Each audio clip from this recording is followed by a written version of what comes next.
പിതാവിന്റെയും പുത്രന്റെയും പരിശുദ്ധാത്മാവിന്റെയും നാമത്തിൽ ആമേൻ. ഇന്ന് സെപ്റ്റംബർ 2 ചൊവ്വാഴ്ച. കർത്താവേ, നിന്റെ ഉന്നതമായ നാമത്തെ സ്വസ്ഥം ചെയ്യുന്നു. നീ ഏത് ഭവനത്തിൽ പ്രവേശിക്കുമ്പോഴും ആ ഭവനത്തിന് സമാധാനം ആശംസിക്കാൻ അരളിച്ച കർത്താവേ, നിന്റെ നാമത്തിൽ ഈ പ്രാർത്ഥന കൂടുന്ന ലോകത്തിലുള്ള എല്ലാ രാജ്യങ്ങളിലുള്ള മക്കള് അവരുടെ ജീവിതാവസ്ഥകളുടെ മേലും അവരുടെ കുടുംബങ്ങളുടെ മേലും അവരുടെ ആശങ്കകളുടെ മേലും കർത്താവിൻ്റെ നാമത്തിൽ ഞാൻ ആശീർവദിക്കുന്നു.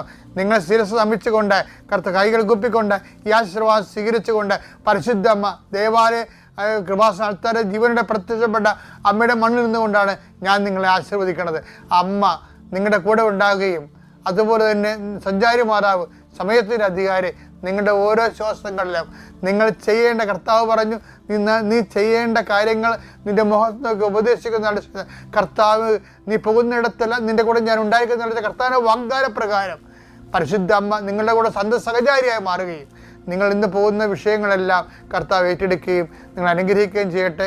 പരീക്ഷ എഴുതുന്ന കുഞ്ഞുങ്ങൾ, ജോലിക്ക് പോകുന്ന മത്സ്യത്തൊഴിലാളികൾ, കർഷക തൊഴിലാളികൾ, ഉദ്യോഗസ്ഥരെ, അതുപോലെ തന്നെ ഉദ്യോഗാർത്ഥികൾ, ജോലി അന്വേഷിച്ച് പോകുന്നവർ, ഇൻ്റർവ്യൂവിന് പോകുന്നവർ, ടെസ്റ്റിന് പോകുന്നവർ, പരീക്ഷയ്ക്ക് പോകുന്നവർ, ഓരോരോ ചെറുകിട ജോലികൾ ചെയ്തു പോകുന്നവർ, കർത്താവെ പുതിയ സാമ്പത്തിക ക്രമങ്ങൾ വരുമ്പോൾ ആൾക്കാർക്ക് ഞെരുങ്ങുന്നവർ, ജോലി നഷ്ടപ്പെടാൻ പോകുന്നവർ, വിസ നഷ്ടപ്പെടാൻ പോകുന്നവർ, വിസ പുതുക്കി കിട്ടാൻ വേണ്ടി പ്രാർത്ഥിക്കുന്നവർ, അങ്ങനെ എല്ലാ മക്കളും എന്തിനെല്ലാം വേണ്ടി മക്കൾ പ്രാർത്ഥിക്കുന്നു അവിടെ എല്ലാം ദൈവത്തിൻ്റെ കരുണ മാതാവിൻ്റെ മധ്യസ്ഥത്തിൽ യേശുക്രിസ്തു നാമത്തിന് പൊതിഞ്ഞു നിൽക്കട്ടെ.